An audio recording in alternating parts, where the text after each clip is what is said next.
Good afternoon, and it is the last Thursday of the month of November, of course, the 27th of November 2025, and this is the ICU TV lunchtime news. Stories making headlines at this hour. KAFUE attracts 550 megawatts solar investment proposals. EU, UNICEF, and Red Cross donate to Zambia's health sector. ECZ extends voter registration by 3 days, and in international news, Hong Kong fire tolls rise to 44 with 29 still missing. And in sports news, Sichone announces 55-member provisional AFCON squad. Stories coming up shortly.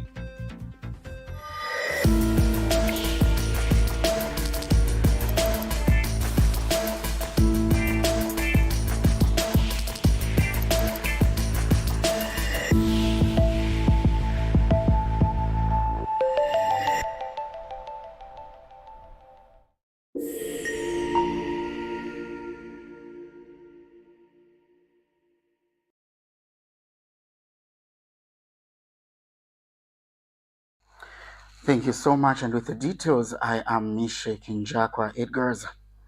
5 companies have submitted proposals to set up solar power plants in KAFUE district with a combined generation capacity of 550 megawatts. The projects range from 10 megawatts to 250 megawatts and are under technical regulatory review.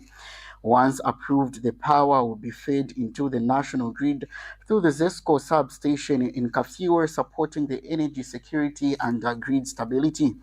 The district's strategic location and abundant sunlight have attracted strong investor interest, and the projects are expected to create jobs, boost infrastructure development, and promote private sector participation in the growing of the renewable energy sector. The Ministry of Health has received donations from the European Union, UNICEF, and the Zambia Red Cross Society to strengthen the country's health system and improve maternal and newborn well-being. Minister of Health Dr. Elijah Muchima, represented by Health Permanent Secretary Dr. Kenneth Lishimpi, received the donations, which include essential medical equipment such as pulse oximeters, neonatal essentials, and gynecological delivery tables. The donations are valued at a significant amount under the Equal Chances for Human Development EC4HD program. The EC4HD program, funded by the European Union and implemented by the UNICEF and the Ministry of Health, aims to address immediate needs and long-term structural gaps in Zambia's health system, strengthen primary health care, and enhance emergency obstetric and newborn care services. Additionally, the Zambia Red Cross Society has donated cholera kits, including chlorine, buckets, soap and hand sanitizer, oral rehydration salts, and zinc tablets to support the government's efforts to respond to cholera outbreaks. Dr. Lishimpi expressed gratitude for the donations and highlighted the government's commitment to addressing cholera challenges, including the establishment of a cholera vaccine manufacturing plant and implementation of the multi-sectoral cholera elimination plan 2024 to 2027. The donations are expected to improve healthcare services, particularly in rural and underdeserving areas, and contribute to the government's goal to eliminating cholera and other water-related diseases by 2030. The Electoral Commission of Zambia, ECZ, has extended the ongoing voter registration exercise by 3 days from today, Thursday, 27th November 2025, to Saturday, November 29th, 2025. The extension comes in response to the overwhelming turnout of eligible voters across the country. ECZ Chairperson Mwangala Zalomisa said this commission will not extend the exercise beyond November 29th and urged all eligible citizens who have not yet registered to do so within the given period. Zambia has received a credit rating upgrade from the S&P Global, marking a major milestone in the country's economic recovery and international credibility under the leadership of President Hakainde Hichilema. The upgrade comes in the wake of successful debt restructuring agreements covering over 94% of eligible external debts, as well as strengthening economic management and policy reforms. The government views this development as a positive signal to investors and affirmation of Zambia's fiscal discipline and commitment to economic stability. This information will be shared more by the spokesperson of Information and Media Director spokesperson, Mr. Henry Kapata. Here's a report. In November 2020, Zambia became the first African country to default on its sovereign debt during the COVID-19 era, missing a $42.5 million United States dollars Eurobond payment. This was due to a combination of factors, including the high debt levels accumulated over years and the economic impact of the pandemic. It's that we were in a very difficult situation as a country.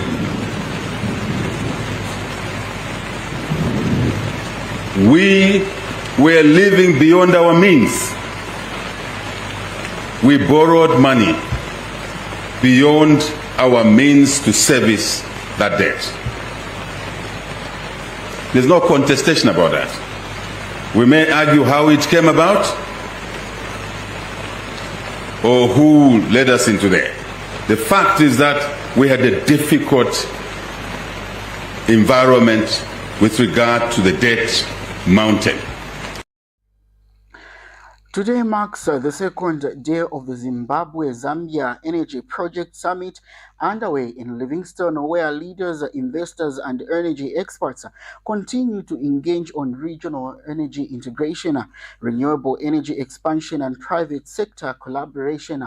We will now cross over to Livingstone, the host city, where ICU TV's Miriam Debola-Gamani is on standby to give us an update.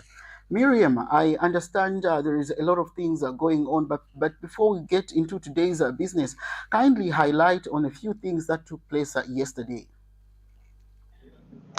Well, thank you so much for having me and good afternoon. Well, yesterday's proceedings at the Zimbabwe-Zambia Energy Project Summit mostly centered on deepening regional cooperation between the two nations and also just the issue of fostering renewable energy and also just the energy supply. But right now, I will be joined by some of the delegates that have been here and they're just going to tell us how their experience has been, also just the energy supply. But right now, I will be joined by some of the delegates that have been here and they're just going to tell us how their experience has been and what they've learned from their fellow delegates. Hi, how are you? Hello. I'm okay. I'm good. I'm very fine. How about you? I'm okay. Thank you for joining me. I'm happy to join you. Thank you for hosting me. Yeah, sure.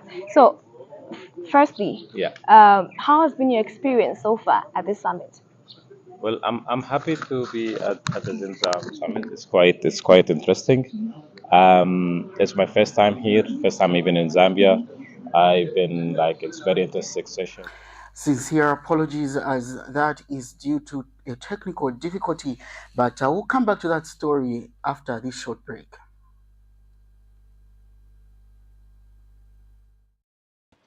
Did you know that mental health conditions are treatable and recovery is possible? Hi, I'm Ngenia Febamoyo. I'm your host on Let's Talk Mental Health.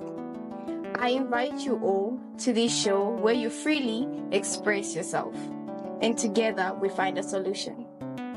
For more details, you can contact 0777 93 73 92 and we'll be there to help you find solutions to whatever you're going through.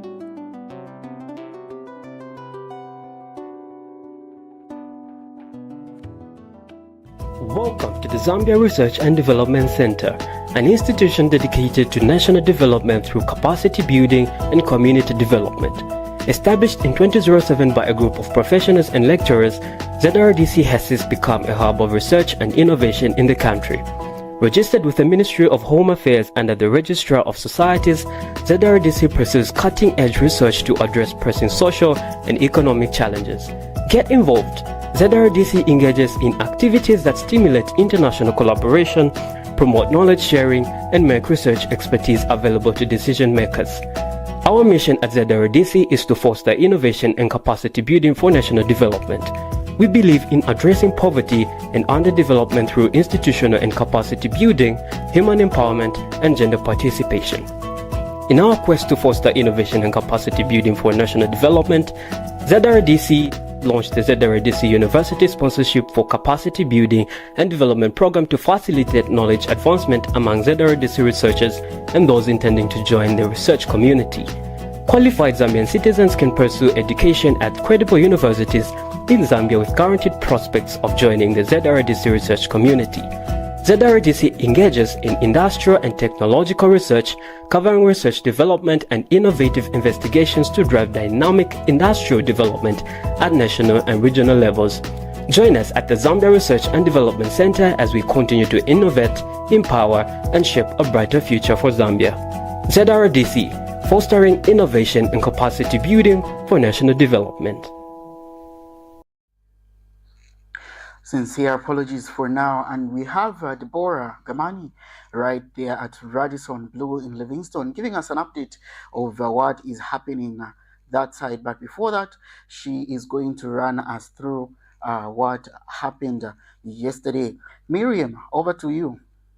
Between the two nations, and also just the issue of fostering renewable energy and also just the energy supply. But right now I will be joined by some of the delegates that have been here, and they're just going to tell us how their experience has been and what they've learned from their fellow delegates. Hi, how are you? Hello. I'm okay. I'm good. I'm very fine. How about you? I'm okay. Thank you for joining me. I'm happy to join you. Thank you for hosting me. Yeah, sure.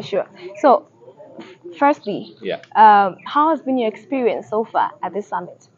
Well, I'm happy to be at the ZIMBABWE summit. It's quite interesting. It's my first time here, first time even in Zambia. I've been it's very interesting sessions where we got experts from the industry, from the energy industry, as well as delegates from the governments. And we are suppliers for solar tracking system for solar power plants. So it's very interesting for us to check what's the opportunity here in this market, and we look forward to deliver clean energy to the Zambian market. What has been your takeaway point just from what, because we've been having various discussions, even right now we're having a lot of panel discussions and whatnot. So what has been your takeaway point so far? Well, my main take point is that that we are, most of all delegates and speakers, that were all aligned at the same point, that everyone wants to deliver energy to the Zimzam. Whereas I think the market need for energy here, and there is here what is good about Zimzam, that I could see people from all the project development sites, starting from lenders, bankers, developers, even EPCs and technologies providers and this one. So it's really lovely to have discussion among all the industry from starting point all the way to the end. And I think this is a very promising market for all the people here are attending. And I think Zambia and Zimbabwe will have a bright future when it comes to the energy. Yeah, definitely. Thank you so much. Thank you very much. Thank you. Well, we continue with the conversations, and right now I am joined by Mr. Nishang from Jivo Energy, who's just going to tell us his experience as well. Good afternoon. Good afternoon. How are you? Thank you. I'm fine. Thank you. Yeah. So there's been a lot of talks on the issue of collaboration. So as Jivo Energy, are you looking forward to having any collaborations at this summit? Yeah, because we have never looked into the Zambia market before as well. So I heard there was a summit last year also, but there has been an increase in the delegates and the joinees. Last year there was half of the delegates were joined.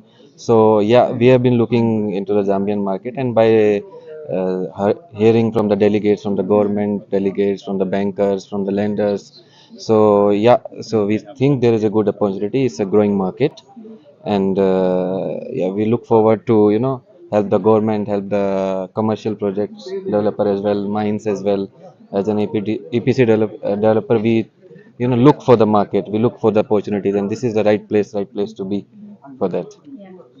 Thank you so much for joining me. Thank you. Thank you. Well, there you have it. I was just speaking to some of the delegates that are attending the Zimbabwe-Zambia Energy Project Summit. And just overall, the discussions that we had yesterday was just the issue of also engaging the private sector and also just engaging the hydro and solar power into this energy sector. So thank you so much. I'll continue bringing you the live updates for our main news at 20 hours. Stay tuned to ICU TV and ICU TV News. Thank you. Back to you in the studio. That was ICU TV's Miriam Deborah Gamani right there in Livingston, giving us a live coverage of what is happening at the conference. And we continue with the international news. At least 44 people have died in a massive fire attack that broke in public housing apartments in Hong Kong's to Taiwan district, with 279 still unaccounted for. The blaze, which has been raging for over 18 hours at Wang Fuk Court, has been declared a level 5 and the highest severity in Hong Kong. More than 800 fighters are battling the inferno, and among the rescued were a baby and an elderly woman.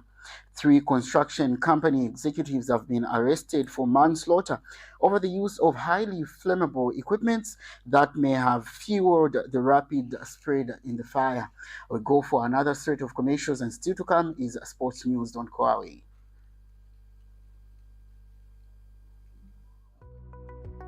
The Information and Communications University is driving the thrill for the nation in research and development. Enroll now for full-time and distance programs in the School of Engineering, Humanities, Business and Education. To apply, visit our website at www.icuzambia.net or call us on +260 211 221 662 or 0966 342 359. Sponsorship is available. Enroll now. Thank you so much for staying tuned to ICU's lunchtime news. And in the sports news, Chipolopolo coach Moses Sichone has named a 55-year-old provisional squad for the Morocco 2025 Africa Cup of Nations running from December 21st to January 18th. Notable inclusions are Manchester City's defender Jadel Katongo and striker Jack Lane, who scored on Zambia's debut during the recent FIFA window. The squad also features young talents from the Under-17 World Cup project and new faces like Chaka Zimba and Frank Cheleshe. The squad will be trimmed to 28 before the final 23-man list is submitted. And Zambia is in Group A with Morocco, Mali, and Comoros.